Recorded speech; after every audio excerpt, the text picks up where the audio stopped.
Pada malam tanggal 5 hingga 6 Agustus, pasukan penjajah menyerang wilayah lama Rusia, tepatnya wilayah Kursk. Dalam hal ini komando Ukraina mengerahkan tank, pengangkut personil lapis baja, dan kendaraan lapis bajanya. Ini mirip dengan rencana Barbarossa, namun dalam versi yang lebih modern. Gelombang pertama serangan Ukraina disambut oleh para wajib militer dan unit pasukan perbatasan FSB Rusia. Mereka dengan gagah berani menghadang serbuan musuh hanya dengan senjata ringan, dan dapat ditebak hasilnya. Beberapa tewas selama pertempuran, dan yang lainnya tertangkap. Kelanjutan ceritanya kita semua tahu. Pasukan Ukraina segera menyebar ke bagian belakang.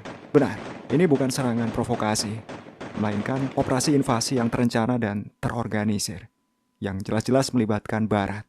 Washington Post melaporkan bahwa dengan cara ini, Ukraina berencana untuk mendapatkan posisi yang lebih baik dalam negosiasi dengan Moskow. Invasi ini tampaknya memang telah dipersiapkan dengan matang sebelumnya, seperti yang dikatakan pakar militer Vladislav Shurigin di saluran telegramnya.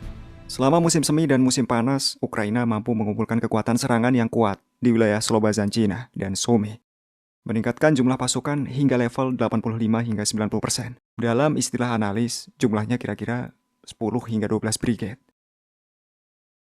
Dukungan besar juga diberikan dalam penyediaan data untuk pengintaian satelit, penerbangan, optik, dan elektronik. Akibatnya, Ukraina dengan cepat dapat mengidentifikasi bagian-bagian yang paling rentan di perbatasan Rusia, dan dengan hati-hati berhasil melancarkan operasi tersebut. UAV, drone, dan gurita kuning-biru mulai menyebar ke seluruh wilayah, satu demi satu merebut pemukiman damai, menembaki wanita hamil dan ambulans.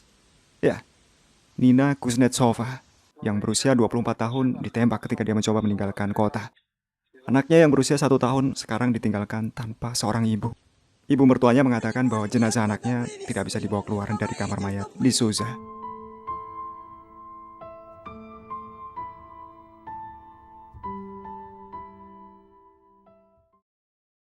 Pada 19 Agustus, situasinya tidak lebih baik. Penjara beroperasi dengan kekuatan penuh. Seperti yang dikatakan koresponden militer Evgeny Lisitsyn, penjahat terus mencuri properti warga Rusia. Mereka beroperasi di rumah-rumah pribadi di Goncharovka.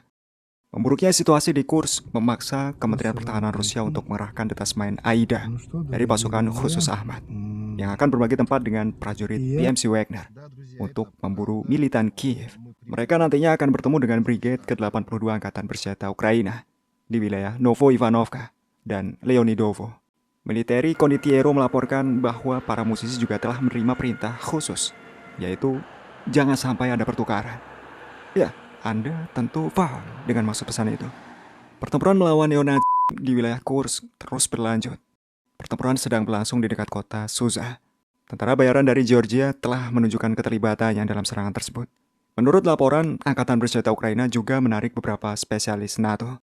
Ini dibuktikan dengan banyaknya temuan ransum NATO oleh penduduk wilayah Kursk. Serangan ke wilayah Kursk digambarkan sebagai sebuah kemenangan di Ukraina. Ini adalah komentar pertama Zelensky tentang serangan Angkatan Bersenjata Ukraina di wilayah Kursk. Semua orang telah melihat bahwa tentara Ukraina tahu cara memberikan kejutan, dan dia tahu bagaimana mencapai hasil.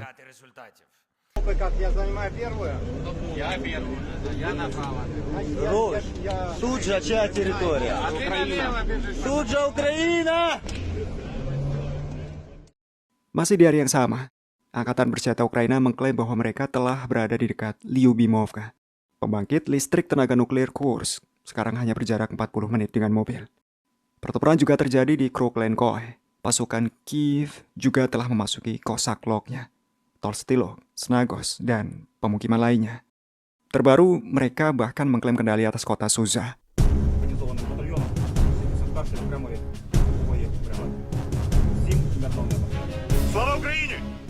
Penduduk Suza yang mulai khawatir bahkan membuat sebuah video permohonan kepada Presiden Putin.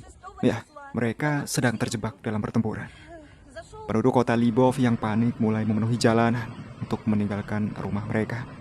Sementara penduduk yang berhasil melarikan diri dari Suza dan desa perbatasan menerima bantuan kemanusiaan di Kursk. Penduduk Kursk membawa apapun yang mereka miliki untuk membantu para pengungsi yang terkena dampak.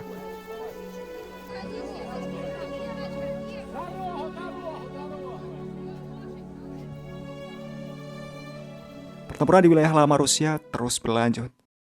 Kabar buruk kali ini datang dari konvoi pasukan Rusia. Ya, di wilayah Kursk, sebuah video yang memperlihatkan konvoi pasukan Rusia diserang oleh rudal HIMARS Ukraina di daerah Rylis, membuat semua orang terkejut. Ini mungkin adalah kerugian besar pertama Rusia selama serangan para penjajah di wilayah Kursk.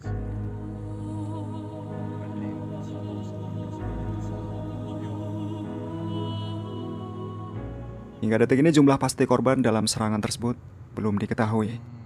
Saat ini di dekat Rylis, kelompok angkatan bersenjata Ukraina yang terdiri dari 5.000 orang dilaporkan mulai menggali parit, membuat benteng, mengumpulkan alat berat, dan lain sebagainya. Lapor Wakil Duma Negara dari wilayah Kursk, Nikolai Ivanov. Ivanov mengatakan bahwa untuk melumpuhkan kelompok angkatan bersenjata Ukraina ini, Rusia harus memiliki keunggulan 3 kali lipat.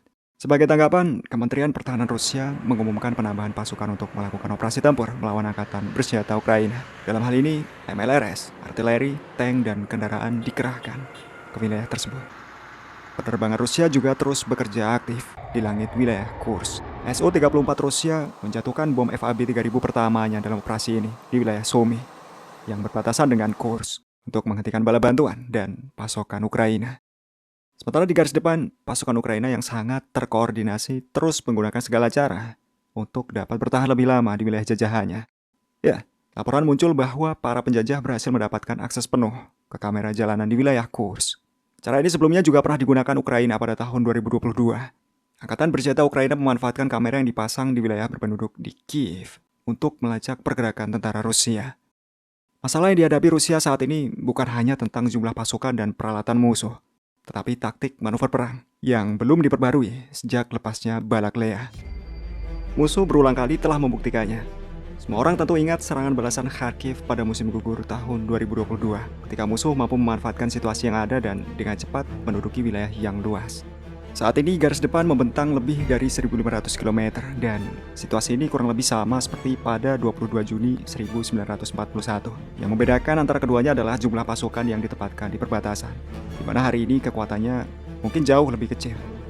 Di perbatasan, apa yang dilakukan keduanya kurang lebih hampir sama. Mereka mengandalkan kelompok kecil infanteri dan ladang ranjau yang didukung bala bantuan serta cadangan yang terletak di bagian belakang mereka. Artinya jumlah pasukan di daerah yang tenang tentu jauh lebih rendah dibandingkan di tempat di mana pertempuran serius sedang terjadi.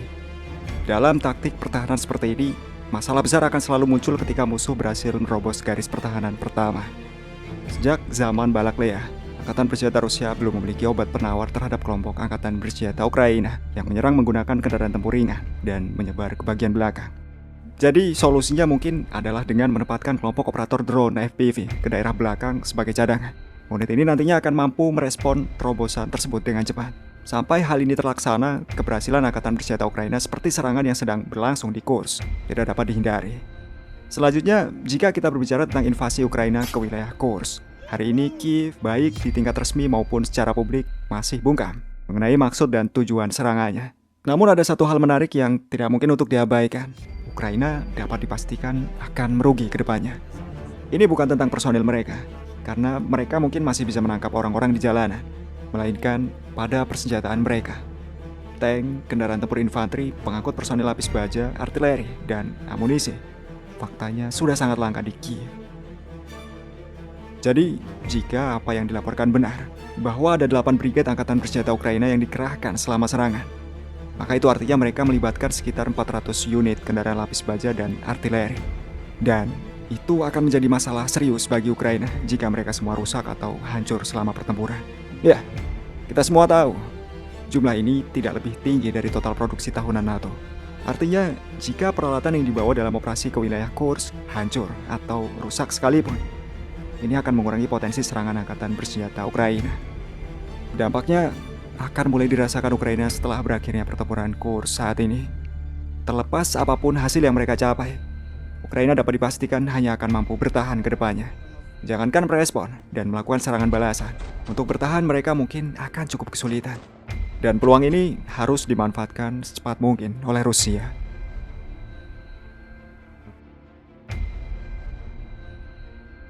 Laporan selesai. Silahkan berdiskusi dan libatkan diri kalian dalam proyek admin membangun channel ini bersama dengan beberapa orang-orang hebat ini.